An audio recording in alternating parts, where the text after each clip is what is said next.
sensible. O sea, nosotros por cualquier cosa nos estamos enojando en la iglesia y nos vamos y cambiamos de iglesia como cambiar de zapatos. Eso no es cierto. Eso es porque en estos momentos el mundo se ha vuelto tan fácil y el enemigo nos ha puesto a nosotros a vivir en una circunstancia que cualquier cosita nos molesta.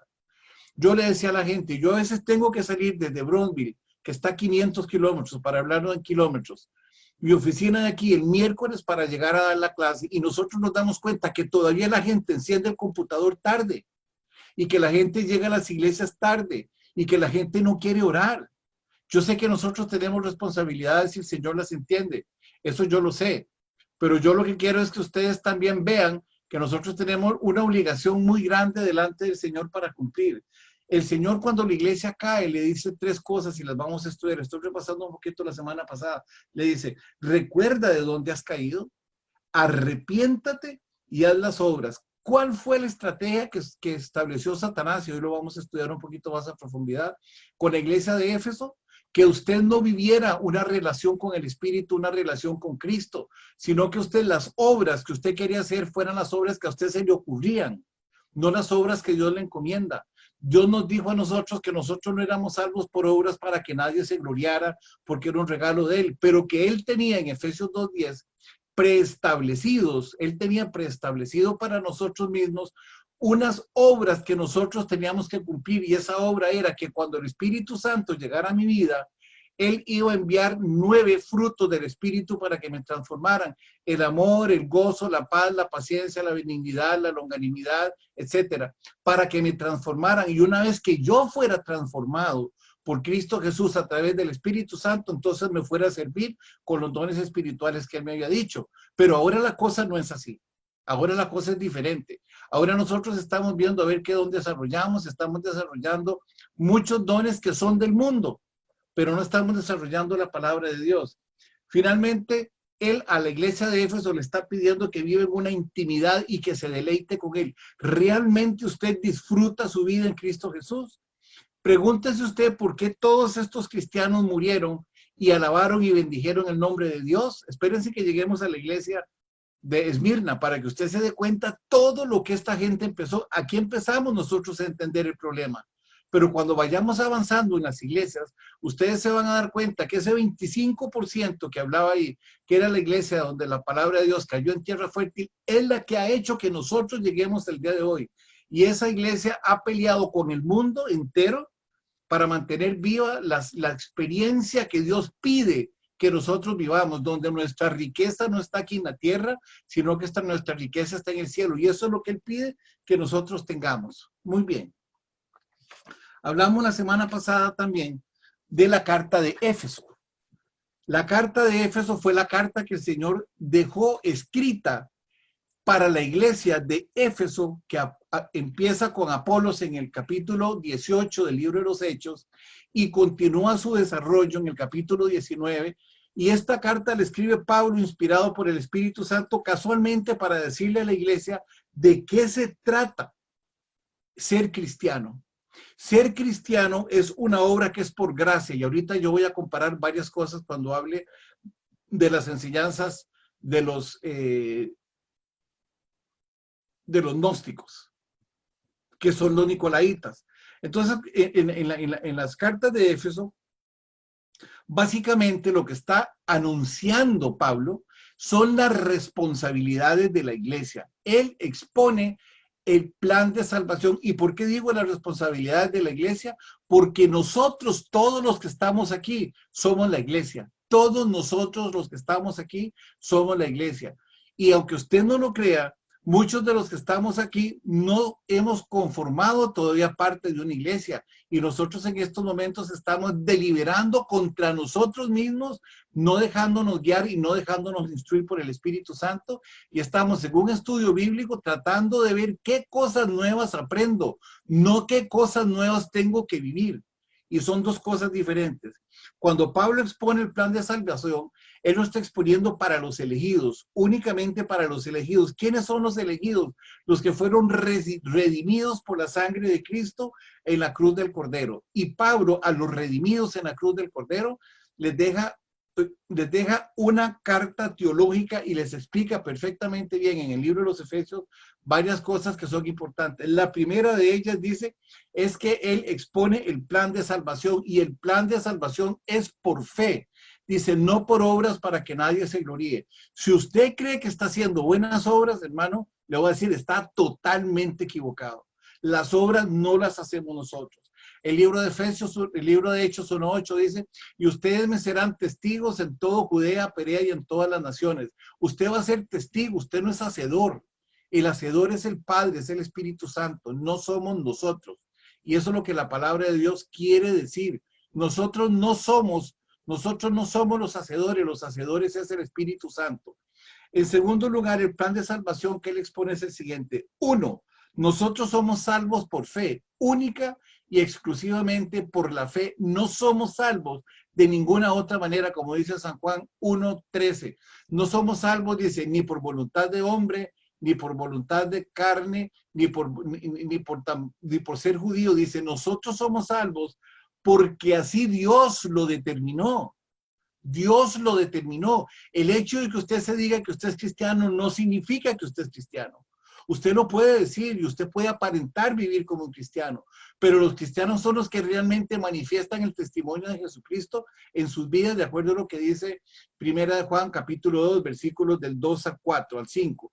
Ahí es donde se define lo que es un verdadero cristiano. ¿Quién es un verdadero cristiano? El verdadero cristiano es aquel que refleja, manifiesta a Jesucristo en su corazón y vive lleno de gozo y de paz. Eso lo vamos a ver cuando estudiamos un poquito más el libro de los Filipenses. Pero esa es la condición. Habla de que nosotros tenemos la responsabilidad de predicar la palabra de Dios y tener un llamamiento con los gentiles, así como nosotros fuimos llamados. Acuérdense ustedes lo que decía San Juan 15:16. Decía que nosotros no andábamos buscando a Cristo, que Cristo era el que nos andaba buscando a nosotros, no nosotros a Él. Él es el que nos anda buscando a nosotros y nosotros creímos de una manera ilusa que nosotros la andábamos buscando y no dice así. Y San Juan 17:9 dice que Jesucristo no ora por el mundo, que Él ora por su iglesia. Realmente usted está viviendo ese periodo de la iglesia que Jesucristo le da. Usted está valorando las tribulaciones que Jesucristo le da. Cuando lleguemos a la iglesia de Esmirna, todavía debe ser más confrontativo lo que nosotros estamos hablando. En el libro de los Efesios se habla de la divinidad de Jesús, que la van a tratar de desbaratar los nicolaitas. Ahorita les voy a explicar la doctrina de los nicolaitas. Está hablando de una obra perfectamente consumada por Jesucristo en la cruz del Calvario. Él fue hombre y fue perfectamente Dios. Y esa es una de las doctrinas que quieren votar y deshacer los nicolaitas. Eso es lo que ellos quieren. Hablan de la santificación. Dice Hebreos 12:14, dice, y buscad, dice, y seguid la paz con todos y la santidad, sin la cual nadie verá a Dios. ¿Usted está realmente viviendo la santidad?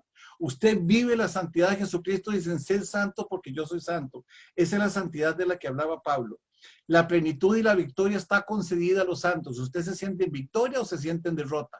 Nosotros tenemos que ser más que victoriosos en Cristo Jesús, porque imagínese usted lo que es Dios se hizo hombre para venir a morir por cada uno de los que estamos aquí.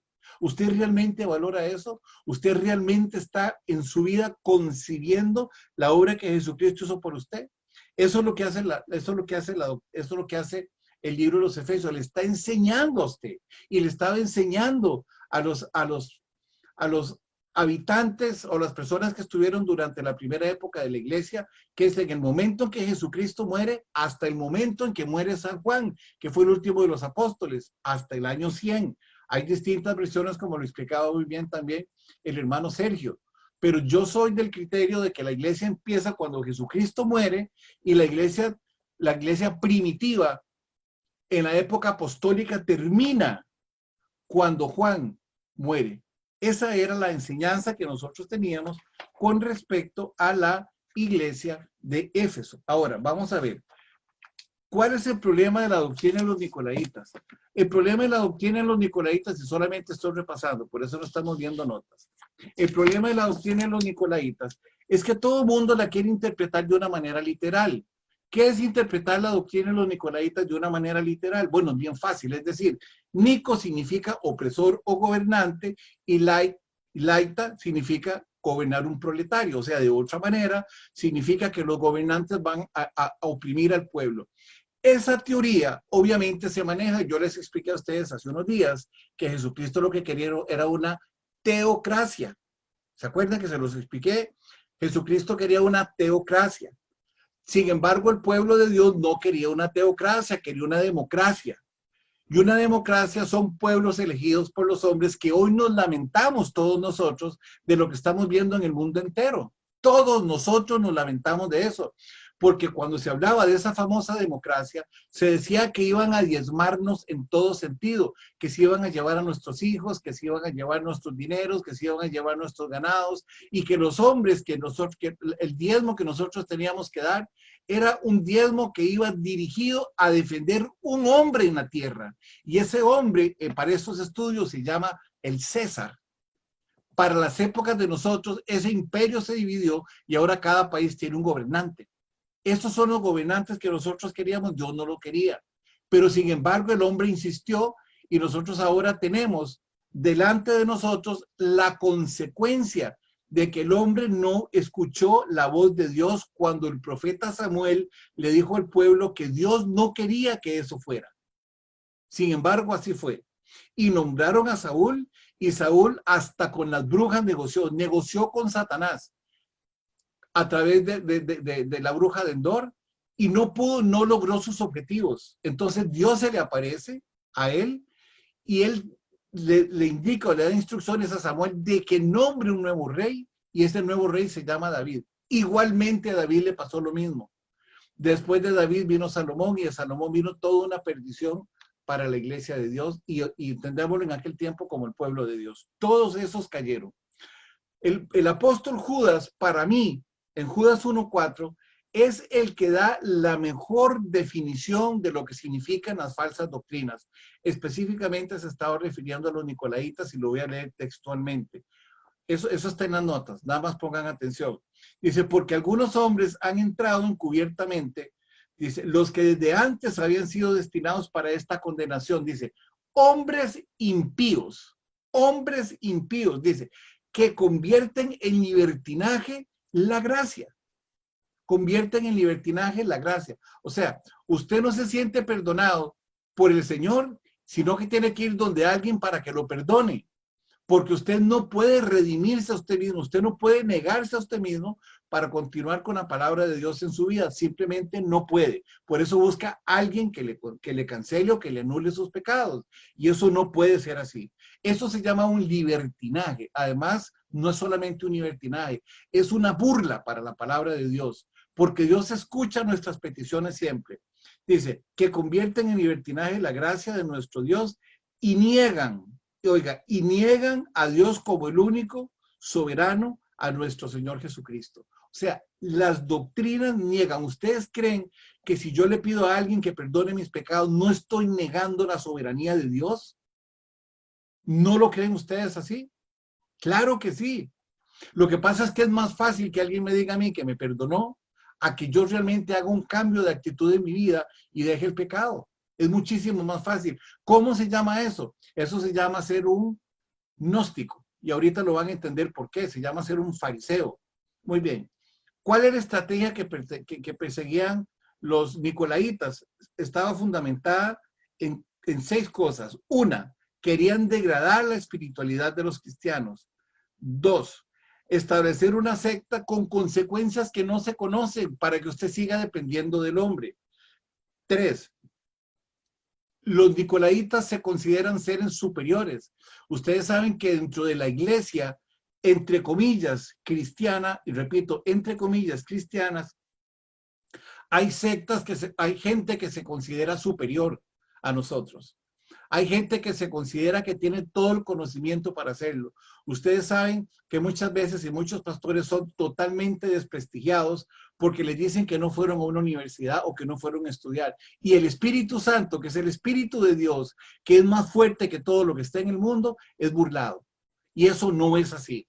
Tengan siempre mucho cuidado, porque seguir a los falsos maestros es casualmente parte de la falsa doctrina que Satanás quiere establecer para con los hombres. También dice que hay personas que al no buscar la presencia de Dios son muy fáciles de corromper. Y las iglesias están llenas de eso. Cuando lleguemos nosotros a la iglesia de la Odisea, que es donde están los tibios, están los fríos y los tibios que se juntan y están los calientes. El problema del tibio es que entorpece la función de aquellos que algún día iban a ser calientes. La entorpece completamente. ¿Por qué?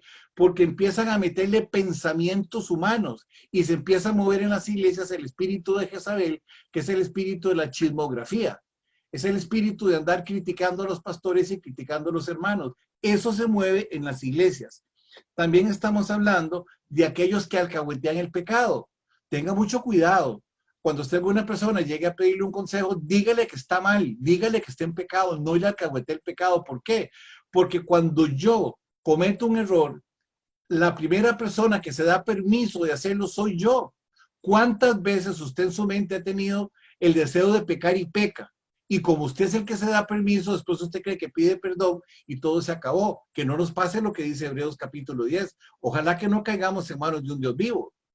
Porque tenemos que ser nosotros consecuentes de que la palabra de Dios no es para andar molestando a la gente. Y fue dicho varias veces, como bien lo explicaba Sergio, que estas estructuras de hombres solamente tienen una intención, convertirlo a usted en más hombre y apartarlo cada vez más de Dios. Y cuando me refiero a hombre, me estoy refiriendo a una persona carnal, no me estoy refiriendo a una persona espiritual. Y el propósito que ellos persiguen es ese. Es casualmente ese el propósito que ellos están persiguiendo. Muy bien. Cuando aparece ahora el opuesto, Judas está hablando concretamente, dice que estas falsas personas son las que convierten la gracia en un libertinaje. Eso es lo que dice Pablo. Y que están negando la soberanía de Cristo y de Dios. Obviamente están negando la existencia de Dios. Pero también el libro de Tito, en capítulo 2, versículos 11 y 12, aclara de una manera muy sucinta o muy meridianamente clara de qué se trata lo que la gracia funciona cuando dice Tito, y el escrito que tiene, dice que tienen que renunciar a toda impiedad de los hombres, renunciar a los deseos del mundo, renunciar a la vanagloria, vivir una vida. ¿Cómo tiene que vivir la vida? Sobria, justa y piadosamente. Es una oposición completa a lo que habla el mundo y a lo que están diciendo Judas, Pablo y lo que está diciendo Tito. El hombre que realmente quiera seguir a Cristo y el hombre que quiera vivir en la gracia y que quiera mantener su salvación, tiene que renunciar a la impiedad y al mundo y tiene que vivir una vida sobria, justa y piadosamente. Eso es la doctrina de los nicolaitas. La doctrina de los nicolaitas también está estableciendo de que esos hombres quieren gobernarnos a nosotros. Y leímos varios ejemplos que están en las escrituras para que ustedes lo vean, de qué es lo que se trata. Y los ejemplos que puse ahí fue cuando Juan y Jacob, los hijos de Zebedeo, llegaron a la par de Jesús y le pidieron el favor a él de que cuando ellos murieran querían estar sentados uno a la derecha y otro a la izquierda de ellos. Y Jesucristo le contestó: ustedes no saben lo que están pidiendo. Ustedes a lo único que tienen derecho es a participar del bautismo y de la comunión, que es lo que los va a llevar a la salvación. Lo demás no. Acuérdense lo que le dijo Juan el Bautista, que Juan el Bautista era uno de los más pequeños en el reino de los cielos. ¿Cómo será uno de los grandes? O sea, realmente estamos haciendo nosotros la labor de Juan el Bautista. ¿Qué fue lo que hizo Juan el Bautista? Él predicó la venida de Jesucristo y la llegada del reino de los cielos. ¿Lo estamos haciendo nosotros? No sé, esa es una pregunta que solamente usted tiene que contestársela. Entonces, Jesucristo es amplio en las enseñanzas que tiene. Jesucristo nos está diciendo a nosotros, en el libro de Gálatas, Él nos dice que Él se asombra de que apenas acaba de morir Él y ya hay un nuevo evangelio. Se asombra, y Pablo se confronta con Pedro y le dice a Pedro que no se le olvide que a Mateo le entregaron el evangelio de los gentiles y que a él le corresponde predicarle, como Mateo que era, a los judíos, pero que a Pablo le correspondía predicar el evangelio a los gentiles. Ese era el orden que estaba establecido. Sin embargo, a través de muchos momentos, resulta que Pedro quiere desbancar a Pablo porque se le ocurre que tiene que desbancarlo, y no solamente queda en los diálogos que ellos tenían, sino que a Pedro, algunos tomaron el concepto de Pedro y lo convirtieron en el primer papa, que lejos del primer papa no existe, porque la estructura que nosotros estudiamos en Mateo 23 era el padre, el rabí y nosotros, la iglesia. El padre, el rabí y nosotros, la iglesia, Mateo 23. Muy bien. Ahora, vamos a ver, y aquí vamos a ponernos nosotros bien listos para entender la doctrina de los nicolaitas. Todas estas escrituras están dadas para que ustedes las tengan. ¿De qué se trata la doctrina de los nicolaitas? La doctrina de los nicolaitas no necesariamente viene de Nicolás, porque no hay ninguna evidencia en el libro de los Hechos, capítulo 6, de que sea Nicolás el que funda la doctrina de los nicolaitas. No hay esa enseñanza. Se presume, porque bíblicamente no se puede desprender de todo el estudio que usted pueda hacer. Pero los nicolaitas sí tienen un nombre. Ese nombre significa que alguien quiere gobernar al pueblo, y ese alguien no es más que Satanás a través de las falsas doctrinas. Eso es lo que significa. Muy bien. Entonces, la doctrina de los nicolaitas es una doctrina sumamente perniciosa. Esa doctrina aparece ampliamente enseñada en el siglo segundo de la iglesia primitiva. Aparece ampliamente enseñada y se mezcla en algunos momentos con la doctrina de Balaam. No la hemos estudiado todavía a fondo, ya Sergio le explicó. Pero ¿de qué se trataba en esencia la doctrina de Balaam? La doctrina de Balaam lo que hacía era enseñarle a los judíos a transgredir la ley, a violar la ley. Eso era lo que les enseñaba. Aquellos se metieran con las mujeres moabitas para que ellos siguieran al Dios que ellos querían y entonces empezaran a pecar. Entonces, la doctrina de Balaam tiene su participación en la iglesia de Éfeso porque los nicolaitas lo que van a hacer es que van a enseñar a los cristianos a transgredir la palabra de la ley y a negar la existencia de Dios.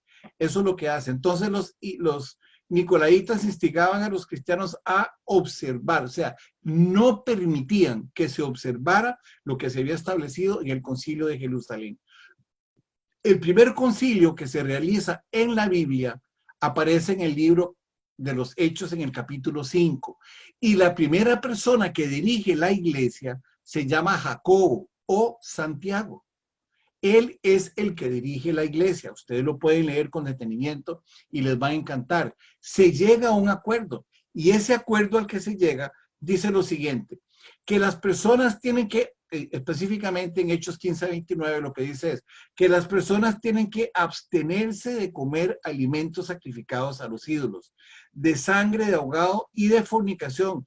Dice, de las cuales cosas, si os guardáis, bien haréis. Les están prohibiendo a ellos. Les están prohibiendo participar de sacrificios a ídolos, de sangre de animal ahogado. O sea, les están indicando que no transgredan la ley. Les están indicando que no se tienen que circuncidar. Les dicen que no se les imponga cargas mayores a las que ellas tienen, porque solamente el ser cristiano tiene una implicación inmensamente grande. ¿Saben cuál es esa implicación? Me imagino que no, pero se les voy a decir: negarse a usted mismo. Esa es la implicación más grande que tiene el ser cristiano, negarse a usted mismo para que el Espíritu Santo pueda hacer la obra que usted tiene que hacer. Eso es lo más difícil. Todo lo demás que viene después de eso es vanidad. Todo absolutamente es vanidad.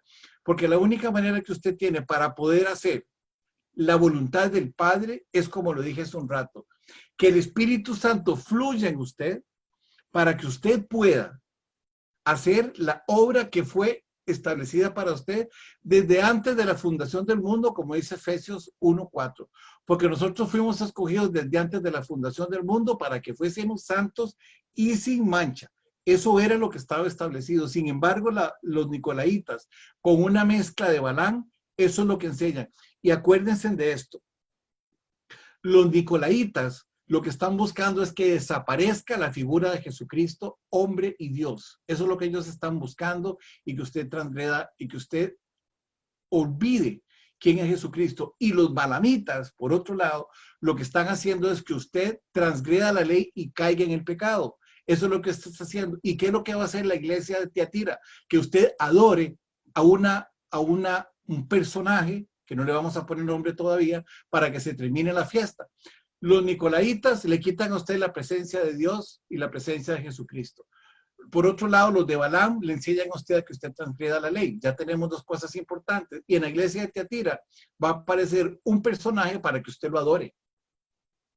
Y entonces aparece la presencia de Dios. Esos son los pasos que están establecidos. Y así tenemos nosotros que estudiar, así tenemos nosotros que ver de lo que se trata la doctrina que Dios pone específicamente en las iglesias. Óigame, en las iglesias, no fue puesta por casualidad, no fue puesta por casualidad. Está establecida en la palabra de Dios para que nosotros como iglesia entendamos cómo es que se mueve Satanás en medio de ellos. Cómo es que se mueve, cómo va a actuar. Eso es lo que nosotros tenemos que tener presentes y vamos a empezar a hablar aquí.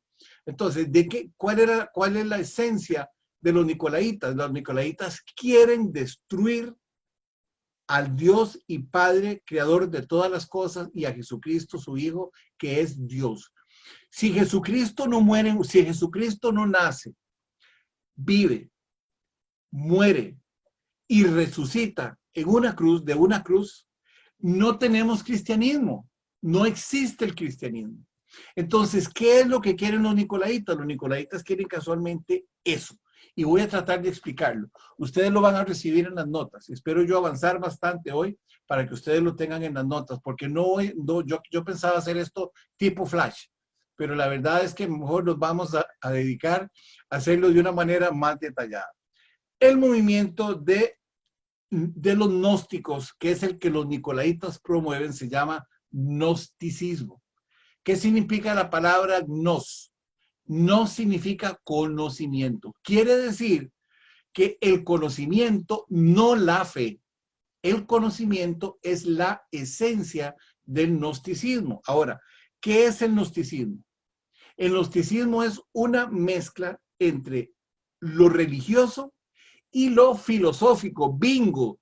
Hay organizaciones que se denominan cristianas donde se estudia más la filosofía y otros libros que la palabra de Dios.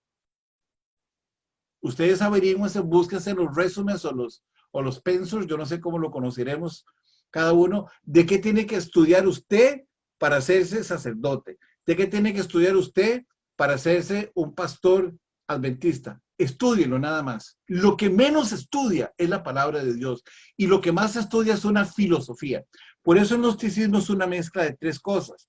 El gnosticismo es una mezcla de filosofías zoroastras, que son filosofías orientales. Es una mezcla del platonismo, que era el pensamiento de los griegos, y también es el pensamiento judeo-cristiano que está básicamente introducido en la Biblia. ¿Por qué tenemos nosotros los libros apócrifos? Porque se metieron libros de historia para poder justificar la existencia de una iglesia, y eso no es cierto. Se metieron pensamientos griegos que son la filosofía para que usted pudiera entender la palabra de Dios y no la revelación del Espíritu Santo. Y obviamente, como lo explicó Hermes en su oportunidad, ¿de dónde viene la palabra Vaticano? La palabra Vaticano viene de una diosa hindú que se llamaba Vatica. ¿Y qué significa Vatica? Significa adivinación. Por eso tenemos la palabra vaticinio. Es una mezcla de palabras. Acuérdense que en estas primeras 4 iglesias vamos a estar nosotros estudiando la consolidación de una iglesia que se llama la Santa Madre Iglesia. Se cambia el patrón de todo lo que nosotros tenemos. De eso es lo que se trata. Entonces tenemos que el gnosticismo es un movimiento religioso y filosófico. Número 1. 2. Es una mezcla de conceptos. Acuérdense que Hermes le habló a ustedes el otro día y les enseñó de que el catolicismo estaba mezclado de varias doctrinas. Unos eran los etonitas, otros eran los mistraitas, otros eran los dioses de los panteones. Eso es una mezcla de conocimientos griegos que se introdujeron dentro de la iglesia. Por eso ustedes, cuando empezamos a estudiar la iglesia de Éfeso, nos dimos cuenta que estaba Diana de los Efesios y que el protector de la iglesia de Éfeso se llamaba Júpiter. O sea, hay un santo protector. ¿Y qué hacían los santos de los panteones? También tenían cada uno una responsabilidad. ¿Delante de quién? Delante de Júpiter y Diana de los Efesios para cuidar al pueblo. ¿Me explico? Entonces, todo eso ustedes lo van a ir disgregando, ustedes lo van a ir entendiendo y lo van a ir llevando a sus propias palabras para que ustedes lo tengan. ¿En qué se fundamenta? Ya vimos primero que es un movimiento religioso y es un movimiento filosófico, que está fundamentado en conceptos orientales, en conceptos griegos y en conceptos judeo-cristianos. Esos judeos cristianos fueron los que se vivieron en la época griega, cuando hubo una mezcla entre los judíos del norte y los griegos para que saliera una nueva enseñanza, que es la que aparece narrada como libro histórico. Es importantísimo, el libro de los Macabeos. Pero simplemente le hace a usted los últimos versículos del libro de Macabeos 2, y usted se va a dar cuenta que el libro de Macabeos 2 dice que si a usted no le gusta lo que él escribió, pues fue lo mejor que pudo hacer. Yo no creo que Pablo escribiera en todos sus tratados algo semejante a eso, porque él no lo escribió. Muy bien, entonces, ahora, estos conceptos mezclados, perdón, me falta la última, que son las falsas premisas. Las falsas premisas son inventos, son formas que tenían los judíos, por ejemplo, para poder interpretar ellos la Torá. Ellos simplemente ponían enseñanza o ponían conocimiento para explicar lo que era la Torá, y la Torá se explica sola. La Torá es un libro que está perfectamente escrito y está perfectamente tipificado todo lo que Dios quería. La gente dice que el libro de Levíticos es muy aburrido. Levíticos viene de la palabra ley. Toda la ley está explicada, toda, absolutamente toda. Léase Éxodo, léase Génesis, Éxodo, Levítico, Números y Deuteronomio, y usted lo va a entender. Nadie necesita. ¿Sabía usted que en la Mishnah, que es la mezcla de la Torá con las leyes de los hombres, dice que los judíos no deben de seguir a Jesús y que si siguen a Jesús los echan? Bueno, eso Dios no lo dijo, porque hay un Nuevo Testamento que dice todo lo contrario, que Él envió a Jesucristo, su Hijo, para que muriera por todos nosotros y nos diera la vida eterna. Quiere decir que no hay congruencia, no existe ninguna congruencia. Muy bien. Entonces, tres cosas tenemos para conocer. Primero, que los gnósticos tienen el conocimiento. Gnosis significa conocimiento. Ese conocimiento viene de tres áreas. Esas tres áreas son que son un movimiento religioso y filosófico. Dos, que ese movimiento religioso y filosófico se mezcla en los conceptos orientales, griegos y judeo-cristianos. Y tres, que está basado en premisas. Una premisa es algo que usted no puede demostrar. Es un supuesto. Es un supuesto. Son premisas. Muy bien. Estas premisas exponen un dualismo. ¿Cuál es el dualismo? El dualismo es lo siguiente. Una cosa es el alma y otra cosa es el espíritu. Ese es el dualismo que ellos están estableciendo. Es un dualismo. Ellos dicen entonces que la única vida que se vive es en el espíritu, que la carne no tiene ninguna importancia. La carne no tiene ninguna importancia. Eso es lo que ellos dicen. Quiere decir entonces que si la carne peca, no tiene problema, porque en el espíritu usted tiene que tener el suficiente conocimiento para entender que Dios todo lo perdona y que entonces usted puede pecar todo lo que quiera.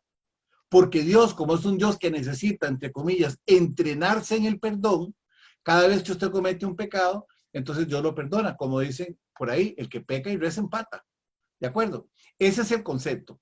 Pero realmente ese concepto no es bíblico desde ningún punto de vista. Y por otro lado, todo lo que usted cometa en la carne, que es malo, todo lo que usted haga en la carne, en el espíritu, que es la única manera donde se vive, que es el reino de los espíritus, es el reino de los espíritus, donde se habla del desdoblamiento, se habla de la brujería, se habla de la hechicería, se habla de lo que se va a denominar más adelante como las profundidades de Satanás. Todos esos conceptos que están ahí involucrados, estamos hablando de que hay una negación absoluta. Vamos a ver, si en la carne todo lo que se haga no tiene ninguna importancia, solamente en el espíritu, pregúntese usted qué fue lo que hizo Jesucristo en la cruz. Si Él muere como hombre en una cruz para pagar por los pecados de toda la humanidad, si no tiene importancia la carne, Él no murió y entonces Jesucristo no existe. ¿Me explico? Eso era lo que enseñaban los nicolaitas. ¿Lo entendieron este pedazo o no lo entendieron? Hágame una señal, solamente veo 3 personas. ¿Sí lo entendieron? ¿Todos lo entendieron? ¿Puedo seguir adelante? Ok, muy bien. Entonces, los nicolaitas enseñan que en la carne, no hay absolutamente nada bueno, que todo es malo, que todo absolutamente es malo. Pero que cuando estamos hablando del espíritu, donde viven los espíritus de las personas, todo es bueno, pero solamente van a alcanzar la salvación aquellas personas que tienen el suficiente conocimiento para llegar a Dios. Ustedes nada más sigan un poquito a Jorge Ramos, el periodista. Jorge Ramos es un gnóstico. Sigan ustedes el conocimiento y vean las enseñanzas que él tiene, que a mí me parecen interesantes cuando me pongo yo a estudiarlas. Entonces, eso es lo que dicen. Vamos a ver. Entonces, ¿cuáles son las características de los gnósticos? Una, dicen que poseen un elevado conocimiento que solamente les es dado a unos pocos. Solamente les es dado a unos pocos. Número 2, dice que tienen un conocimiento que no es bíblico, sino que ha sido adquirido en un plano místico. El conocimiento que ellos tienen es adquirido en un plano místico. Y tercera, los gnósticos son una clase privilegiada. Los gnósticos son una clase privilegiada por el conocimiento. O sea, aquellos que comieron del árbol de la ciencia, del bien y del mal. Esos son los gnósticos. Ahora, ¿cómo se adquiere la salvación? La salvación ellos la adquieren por conocimiento. Cuando usted entienda que no importa lo que pase en su cuerpo, cuando usted entra al nivel espiritual que ellos tienen, usted se va a dar cuenta que usted es perdonada. Entonces, ¿qué mejor manera de negar la existencia de Dios y de Jesucristo a ese nivel? Cuando yo les explicaba la semana pasada que era un demiurgo, el demiurgo fue aquel que creó la naturaleza del hombre, y esa naturaleza le corresponde a Satanás, porque acuérdense ustedes que en el Edén Satanás tomó el cuerpo del hombre y hizo fiesta. Cambió, yo les he explicado, el sistema químico, el sistema físico y el sistema biológico de las personas, y entonces generó todo un control de la humanidad a través de las enfermedades. Eso fue lo que él hizo. Entonces, cuando Dios quiere hablar al hombre, no lo puede hacer si no tiene la autoridad de ese demiurgo que ellos tienen. Entonces quiere decir que Dios no es soberano, Dios no es omnipotente, omnipresente, ni omnisciente. Dios no es nada de eso. Dios no es nada de eso. Depende de un Dios distinto que se llama demiurgo, que es el que tiene el control de la carne. Por eso Jesucristo no existe para ellos. Por eso es que Él no existe para ellos. Muy bien. Y Jesucristo no existe para ellos. Entonces, vamos a ver. Sí. Sí, hay unas personas en el chat que están comentando de que no lo están escuchando. Pero nosotros lo escuchamos perfectamente, no sé cuál sea el problema. ¿Quién no está escuchando? A ver, que encienda el... Nosotros sí lo estamos escuchando muy bien, Dani. Yo también. ¿No será como el de antes que estábamos Fue el hablando, que no inicio. oíamos cuando estaba en el principio, en la oración? No, porque tengo el teléfono conectado. Está bien, para mí también está bien. Okay. Sí, a Sí, mí no, también. ahora sí se escucha bien, eso fue al inicio. Ok. Danu, perdón, ¿cómo es esa palabra? Demiurgo. Exactamente, así lo dijo bien. Ok, Muy bien. ok, Ok. gracias. Entonces voy a llegar a una conclusión. Sí, Perdón, Danu, sí, Marce. qué pena. Yo nunca he escuchado nada de demiurgo. ¿Puedes decir un poquitito más? O sea, no voy a entrar en la filosofía gnóstica, pero sí te voy a explicar de qué se trata. El demiurgo es el que tiene el control de la humanidad de las personas. O sea, su cuerpo le pertenece a un demiurgo. Y Dios no puede actuar con usted porque el demiurgo va a hacer con su cuerpo lo que él quiera y no se considera malo. Aunque todo lo que el demiurgo hace es malo. O sea, todo lo que el cuerpo hace es malo. Lo que es bueno es solamente a nivel espiritual. Entonces, todo lo que usted haga a nivel de la carne de por sí es malo, porque Satanás tomó control de la carne desde el principio. Entonces, todo es malo. Pero en el espíritu, cuando usted alcanza el conocimiento necesario, todo se perdona por el conocimiento que usted tiene, no por la gracia de Dios. Ok, muchas gracias. Ok, muy bien. Entonces, vamos Gracias. a ver. voy aterrizando en la conclusión. Carlitos, voy a ver si me puede buscar ahora Hebreos 2, 14 al 17, pero eso va a ser al final, ahorita no, ahorita lo vamos a ver.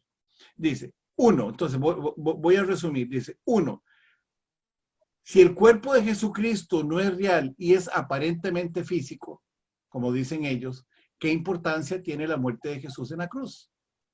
¿Qué importancia tiene que ese cuerpo sea resucitado? Ninguno. Esa es una de las teorías que ellos manejan. 2, dice, cuando Jesucristo tenía vida, él era simplemente un poco de carne. Pero cuando él fue bautizado en el río Jordán, el Espíritu vino a él. Él no tenía espíritu, el Espíritu vino a él en ese momento y entonces él vivió en ese espíritu temporal, pero cuando él muere, el Espíritu sale otra vez de él y ya el Espíritu no está. ¿Me entendieron? Entonces, no hay ninguna situación física que lo pueda hacer. Entonces, ¿qué pasa? Que esta situación destruye el cristianismo, porque Jesucristo no tiene una muerte vicaria por su iglesia, una muerte sustitutiva. Jesucristo es el vicario de nosotros, es el representante. Él muere por nosotros y deja al Espíritu Santo, que es el vicario, pero ellos niegan también la participación del Espíritu Santo. ¿Por qué? Porque el Espíritu Santo no tiene ninguna función, sino que lo que tiene es conocimiento. Sustituye, cuando le dijo Jesucristo a Adán y Eva, dice, de todo árbol del huerto podrás comer, menos del árbol de la ciencia del bien y del mal, porque de él el día que comieres ciertamente morirás. ¿Ok? Entonces, vamos a tener nosotros una expresión aquí al final del libro de los Hechos, del libro de Apocalipsis, capítulo 2, versículo 7, donde el Señor está diciendo que Él nos llevará a nosotros al árbol de la vida. Y el árbol de la vida está en el libro de Génesis. Quiere decir que nosotros sí tenemos una muerte espiritual y vamos a ser redimidos en Cristo Jesús al final de la historia. Tenés ahí el libro de Hebreos, Carlitos 2, 14 al 17.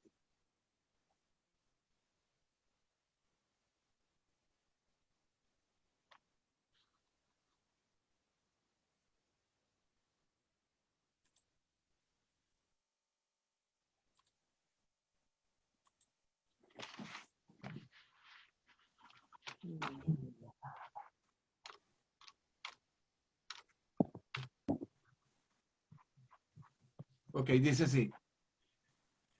Vamos a cerrar con esta enseñanza que aparece en el libro de los Hebreos. Ya ustedes les había dicho por qué fue escrito el libro de los Hebreos. Dice así.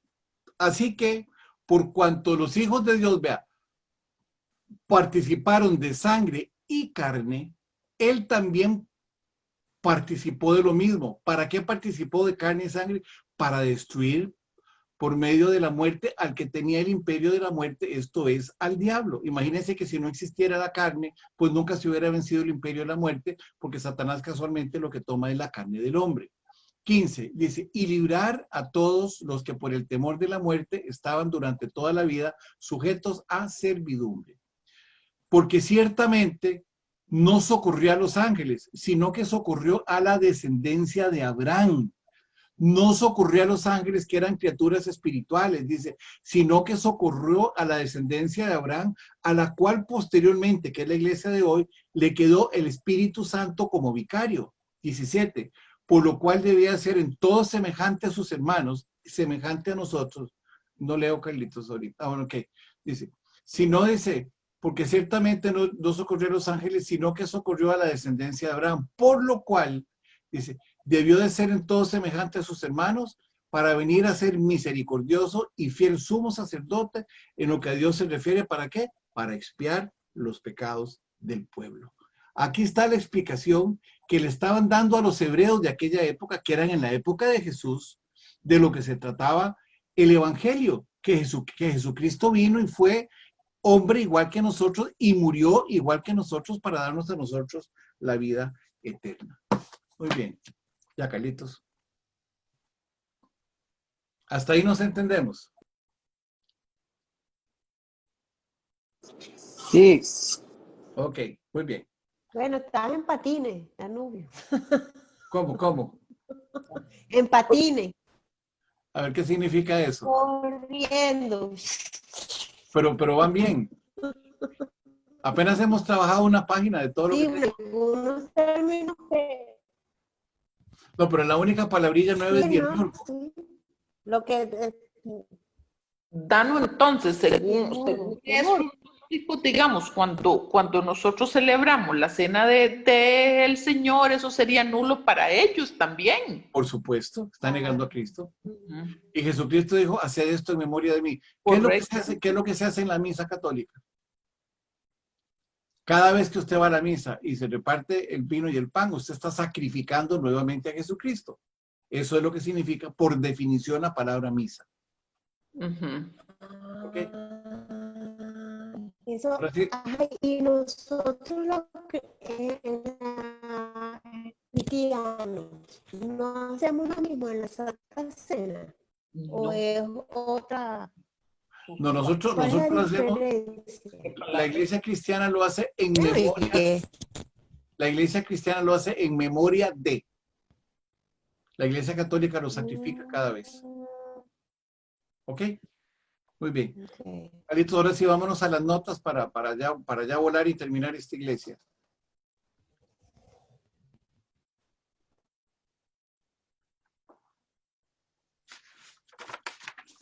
Danu, Sí, perdón, lo sacrifican, se dice porque cada vez que lo comen dicen, este es el cuerpo de Cristo. correcto. Ok, Que quita el pecado del mundo. Y ajá, cada vez que lo hacen, lo van a llevar para quitar el pecado del mundo. ¿Ok? ok, ya, siendo que ya lo quitó con una. Exactamente. Ok, bueno. Ok. No estás en la otra iglesia, Carlos. Aquí estás en la iglesia de Esmirna. Fue el estudio de la semana pasada. Ok, entonces sería más hacia abajo o más hacia arriba. No, este estudio no es. Este es el de la próxima. Ok, creo que ese fue el único que recibí, Dan. No, la semana pasada yo te lo mandé también, pero no importa, no importa. Vamos a ver.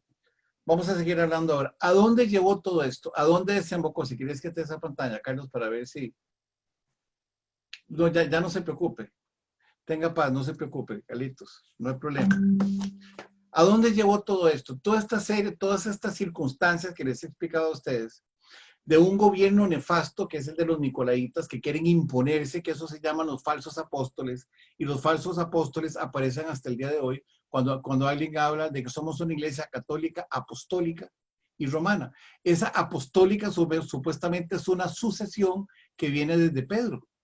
Supuestamente es una sucesión que viene desde Pedro. Y esa sucesión apostólica no existe. En la Biblia no aparece la sucesión apostólica por ningún lugar.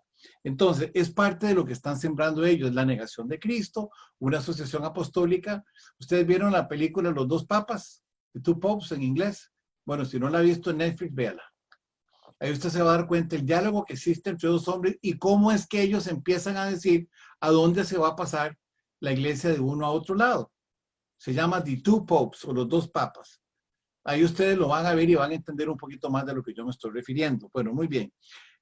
Toda esta situación de una falsa estructura, toda esta situación de una negación de Jesucristo, toda esta situación de enseñar a un pueblo a transgredir la ley, toda esta situación de enseñar a un pueblo para que este pueblo lo que haga es descansar en el beneplácito de un hombre para que sus pecados sean perdonados, llevan a esta iglesia a que pierda su primer amor.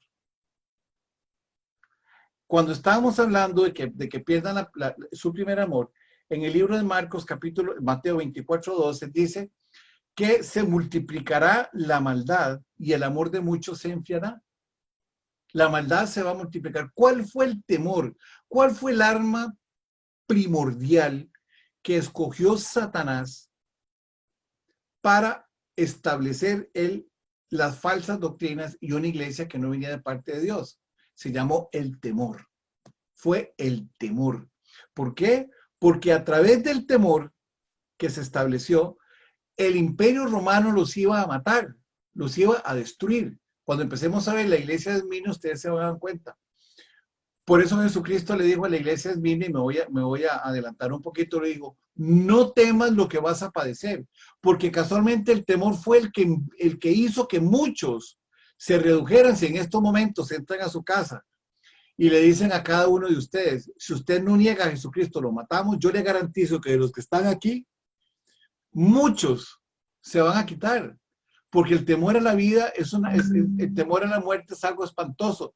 Sin embargo, también vamos a estudiar en el libro en la iglesia de Esmirna, la bendición de morir a través de las escrituras. Todo eso lo vamos a estar estudiando. Muy bien. Entonces, las obras, el Señor aclaró. Sí, Carlitos, vámonos al capítulo 3, a la página 13. ¿Página 13 o 3? 13. Ok. Se quedó establecido de que el temor iba a ser el alma predilecta de Satanás. El temor lo iba a hacer. Más abajo. Ok. Entonces, ya las buenas obras no se hacían. Y las buenas obras entraron en una religiosidad. Ahí viene, Carlos. Más para abajito. Las buenas obras entraron en una religiosidad. No, ya se pasó. Ya se pasó. Mateo 24. Sube un poquito más. Ahí está. Dice, ya las buenas obras mueren.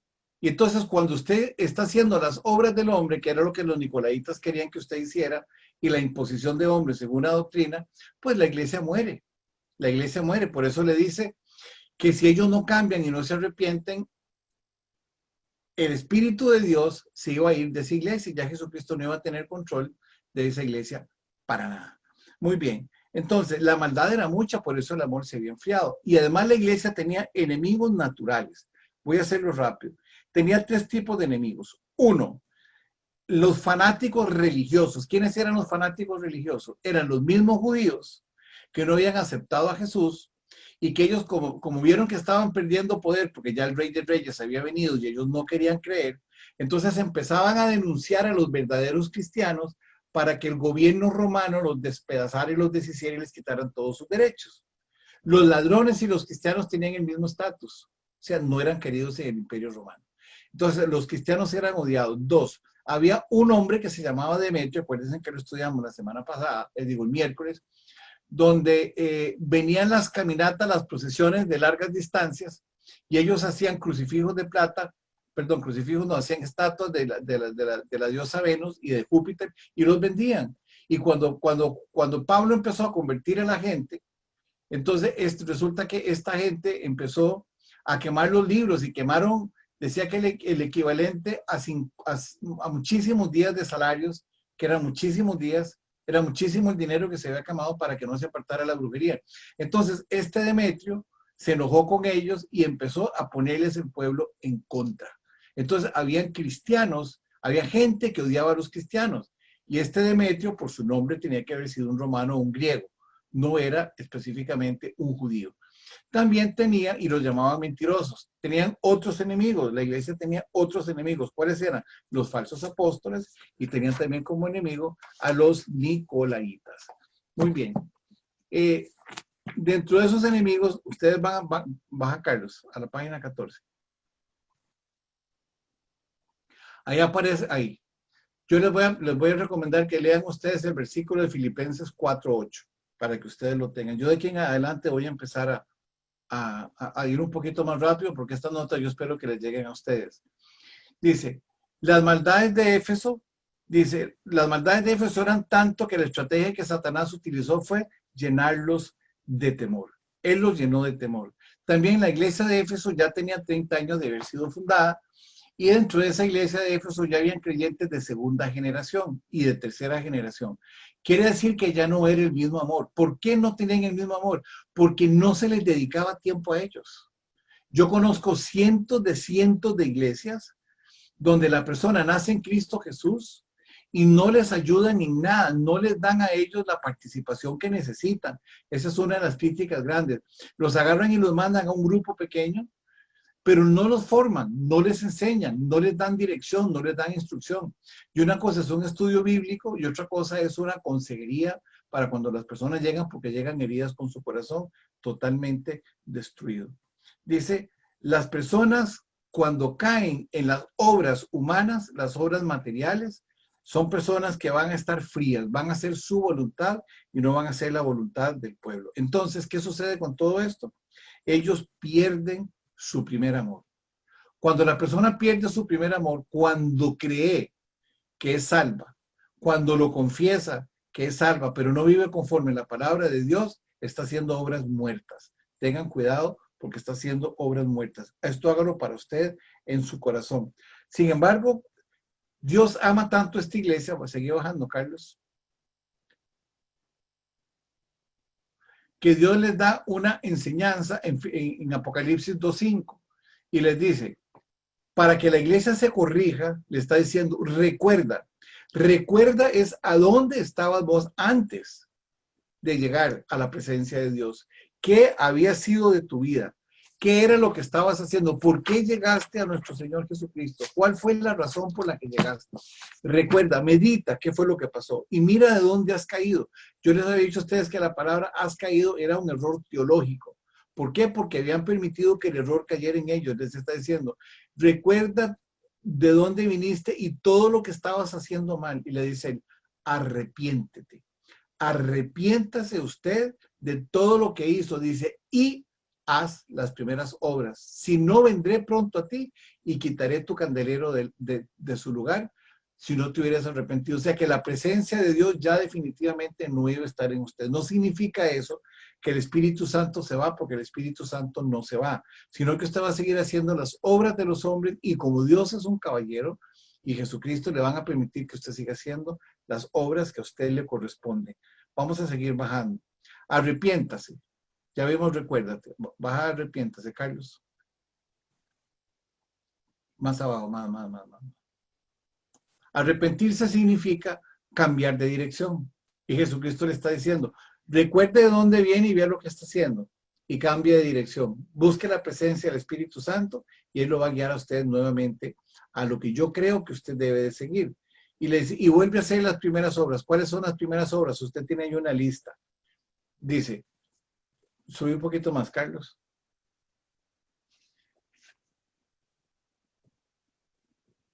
Dice, practique lo que sabe que es correcto. Tome tiempo para orar. Pague sus diezmos. Si usted no cree en el diezmo, es cosa suya. Ya yo se los he dicho muchas veces. Esa es una decisión suya muy personal. Dice, dé ofrendas a los pobres. Viva una vida santa. Lea la Biblia con frecuencia. Ame el mal y ámelo. Odie el mal y ame lo correcto. Dice, sea fiel en su asistencia a la iglesia. Y finalmente, vamos a ver lo que sigue ahora, Carlos. Recuerda de dónde has caído, le dice el Señor. Hay una amonestación. ¿Cuál es la amonestación que hace Pablo? Pablo, la amonestación que hace es que le dice que Él quitará el candelabro delante de tu presencia. Si usted sigue insistiendo en hacer sus obras, el Espíritu Santo no va a estar en usted. No va a estar. Usted tiene que tomar la decisión de cambiar. Tiene que tomar la decisión de cambiar y tiene que arrepentirse. De otra manera, no lo va a hacer. ¿Cuál es la promesa? Sigamos bajando.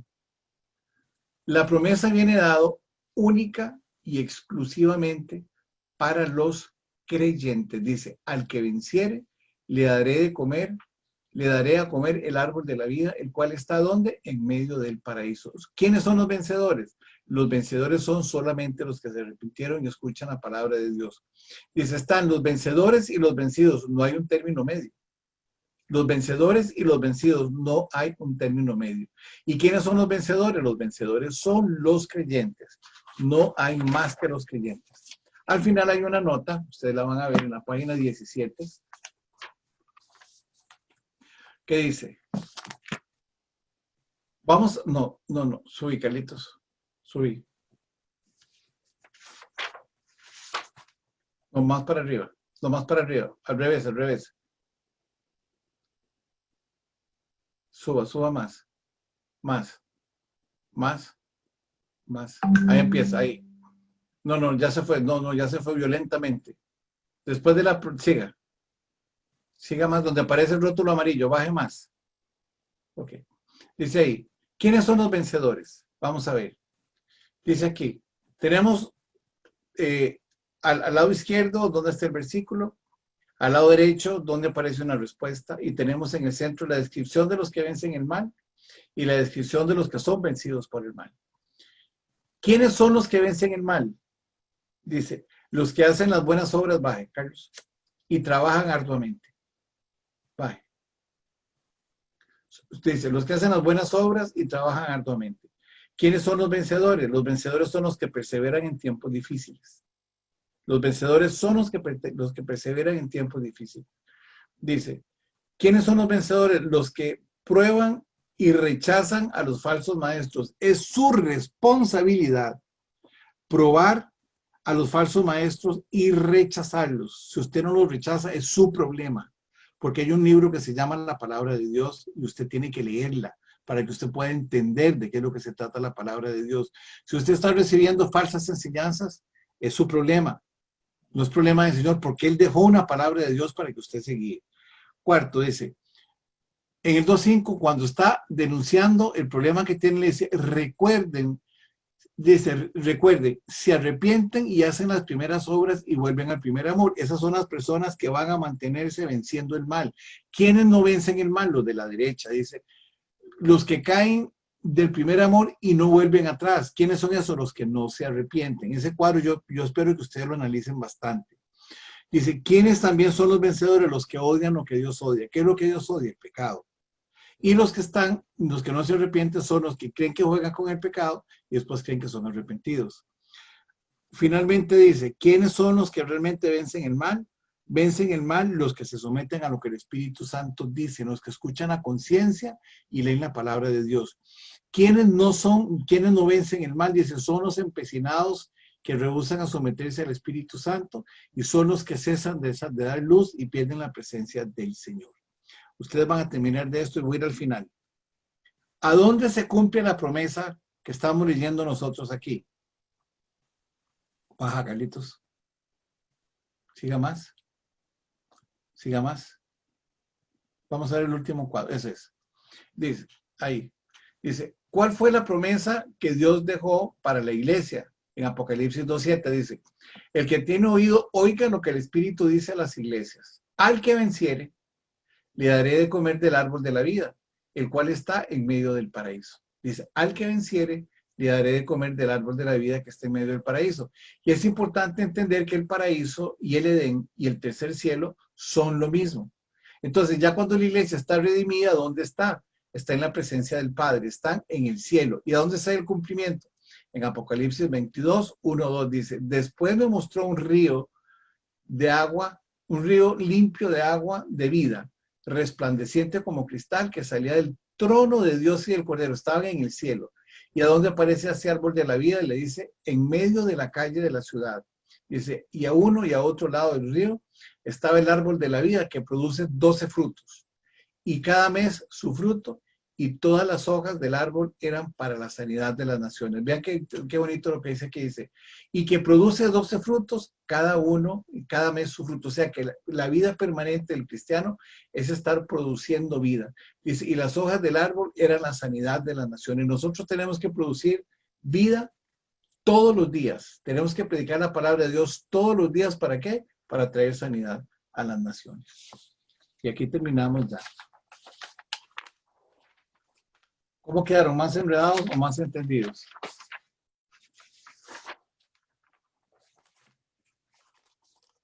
Ahora cuando tengan las notas va a ser más clarito. Apocalipsis queda, no, perdón, era esa última, 2.7 creo. Apocalipsis, ¿qué? 2.7 y 22, 1 y 2. 22, ok, perfecto.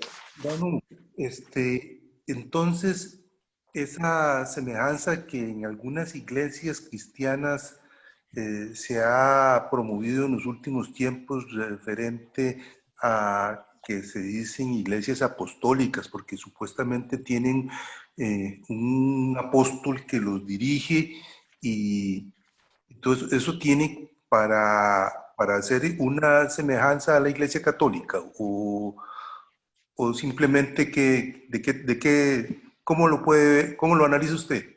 Cuando usted lee 1 Corintios 15:7, usted se va a dar cuenta que ahí la Biblia es clara y dice que el último apóstol fue Pablo, que ya no hay más apóstoles. ¿De dónde sacan esa decisión? Usted sabe que hay una asociación que se fundó en California, donde la asociación, si usted se inscribe, usted es un apóstol. Si no se inscribe, no es apóstol. Está en California. Y esa asociación apostólica pertenece a un montón de pastores que se denominan así. Y generalmente todos esos pastores son de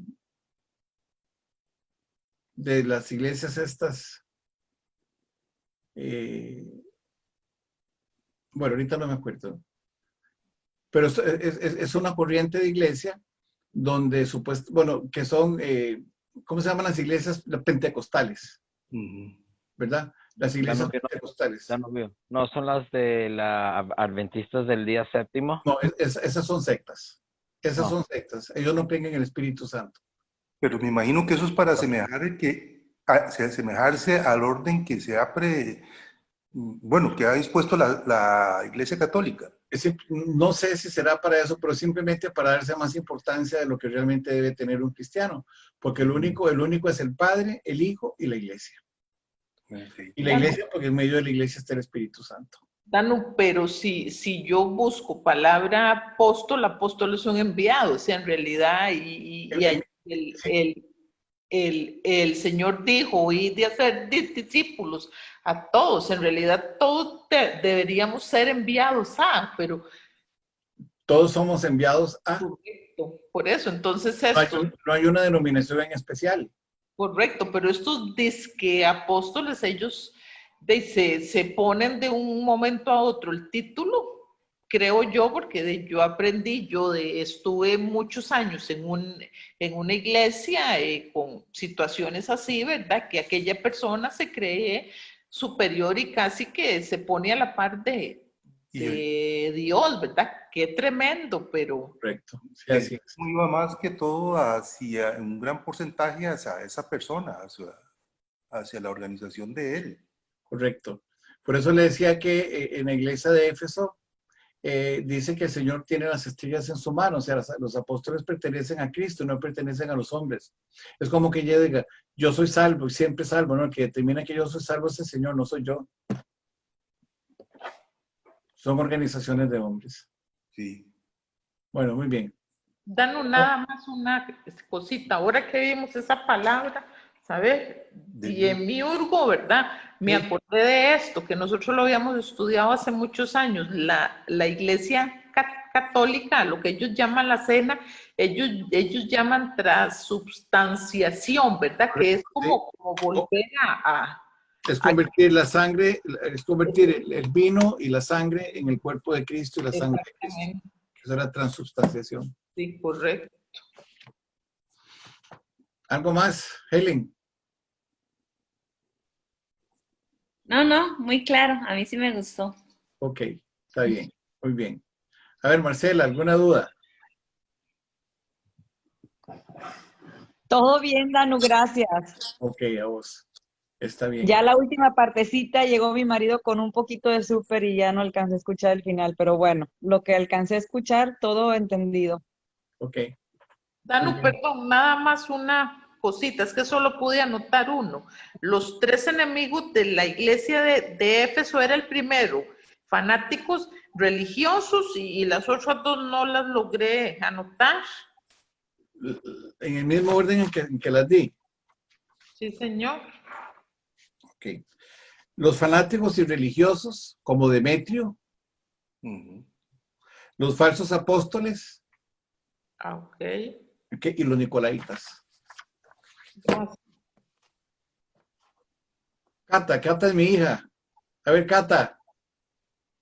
No, todo claro. ¿Todo claro? Todo claro, sí. Ahora le mando el examen. Ok, muy bien. A ver, Laura. ¿Alguna pregunta? Danubio, buenas noches. No, Buenas pues noches. no, por lo pronto no tengo ninguna pregunta. Ok, gracias. Leslie. Yo sí tengo una pregunta. Cuando Vale. dijiste los de Miurgo, ¿verdad? Sí. Que es el que tiene el control de su cuerpo. Esos son, ¿cuáles? Y luego dijiste algo de las profundidades de Satanás, pero Sí. entonces ya me quedé o sea, Sí, es que ya no supe. yo nada más lo mencioné, porque las profundidades de Satanás aparecen en la iglesia de Tiatira, Okay. a raíz de Jezabel. Y eso lo vamos a tener que lanzar nosotros después con Génesis 6. que es cuando las hijas de los hombres se cruzaron con los hijos de Dios. Y entonces en ese momento lo que hace Satanás es que le enseña a los hombres todas las profundidades de Satanás, que es la brujería, la hechicería, etcétera, etcétera, etcétera, etcétera. Ok, Esas son las gracias, profundidades Danubio. de Satanás. Ok. Lore, vos. No, está muy bien, muy claro, Danubio. Ok, mientras no estén muy bien enredados, todo está bien. No, está bastante claro. Ok. Ahí vamos. Yo Bueno. ahorita me quedé pensando eso de del apóstol, porque aquí una ocasión llegó una señora que venía de apoyo, ¿verdad? A trabajar y me la habían recomendado como cristiana. Entonces ella, cuando yo le dije que a qué iglesia iba, me decía que era la luz del mundo. Y luego me dice que hablaba su apóstol, y entonces ya yo me quedé así sorprendida, dije, apóstol, pues si no hay apóstol más que como comentaste tú, el último apóstol Pablo, ¿verdad? Correcto. Y después, al poco tiempo en las noticias, escucho que tenían algo así, una persona que era de la luz del mundo, que era un pastor, pero que le llamaban apóstol, pero, o sea, me quedé así como que segunda, ¿verdad? Ajá. Sí, no, definitivamente no existe. Y 1 Corintios 15, 7 al 8 dice así. Después está hablando de cómo le apareció a los apóstoles. Jesucristo los fue llamando, dice. Después apareció a Jacobo y después a todos los apóstoles, dice. Y el último de todos dice, como un abortivo me apareció a mí. El Señor se le aparece a Pablo en el capítulo 9 del libro de los Hechos. Y lo manda a él, y mandan a Ananías a que lo llame porque se había quedado ciego, y lo mandan durante 3 años a que el Señor le revele directamente a él la palabra de Dios para que él vaya a dirigirse hacia el apóstol de los gentiles. Pero el último apóstol fue él y la escritura es esa. 1 Corintios 15, versículos 7 y 8. ¿Ok? ¿Cuál pasaje, Dano? Primera de Corintios 15, versículos 7 y 8. Gracias. A vos. Daniel, ¿cómo estamos?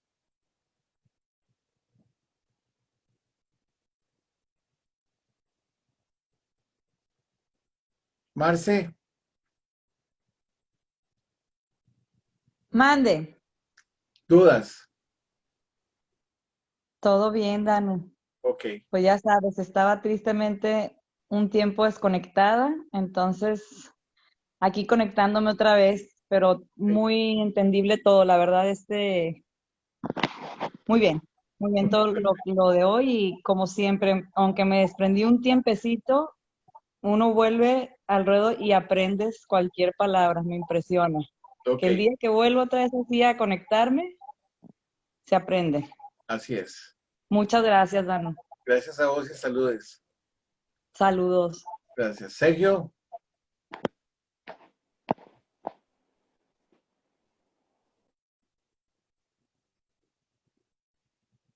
Carlitos.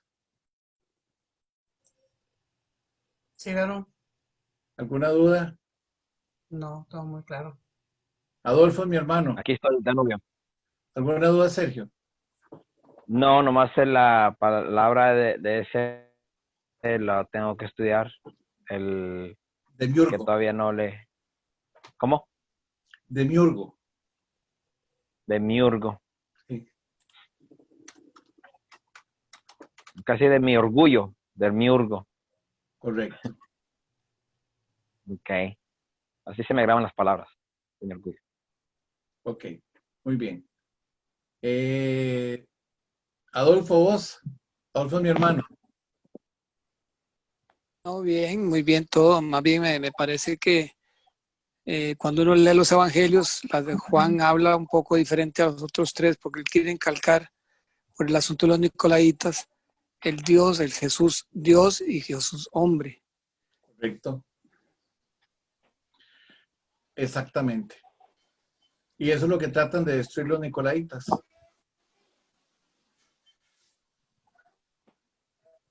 Ok. Silvia, ¿cómo estás? ¿Alguna pregunta? Hola, Danubio. Bueno, asimilando tanta información nueva, pero sí se entiende, solo que hay que reafirmarla y volver a repasar porque es mucha información para mí nueva, pero lindísimo, lindísimo. Ok. Más bien, muchas gracias. No, con mucho gusto. Y ahí les va a llegar el estudio para que todos lo tengan. Perfecto, sí. Ok, Gracias. muy bien. Danu, Ok, sí.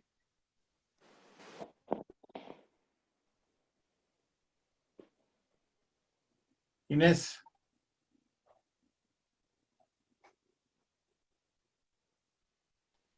Todo muy bien, nada más estoy buscando, Danu, ¿dónde está la parte de donde Pablo dice que es el último apóstol de Jesucristo?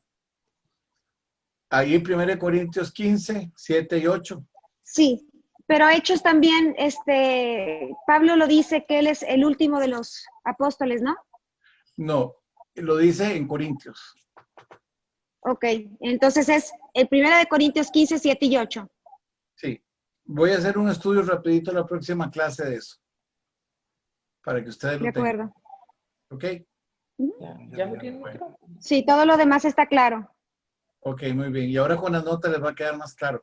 Pero lo que yo quiero es que ustedes empiecen a desarrollar los conceptos, no los dejen ahí como que qué bonito me dijeron, ya ahora sé lo que es un demiurgo y ya ahora sé, no, ustedes empiecen a relacionar qué pasó en esa iglesia. Porque lo que está pasando aquí es después de que Jesucristo muere, antes de que muera el apóstol Juan, como está establecido en el libro en San Juan capítulo 21. ¿Verdad? Cuando Pedro le pregunta, ¿y qué de Juan? Y el Señor le dice, ¿y qué? ¿Y a ti qué te importa? Le está diciendo en otras palabras, si él va a morir cuando yo quiera, no cuando tú quieras. Ahí termina, ¿cómo se llama?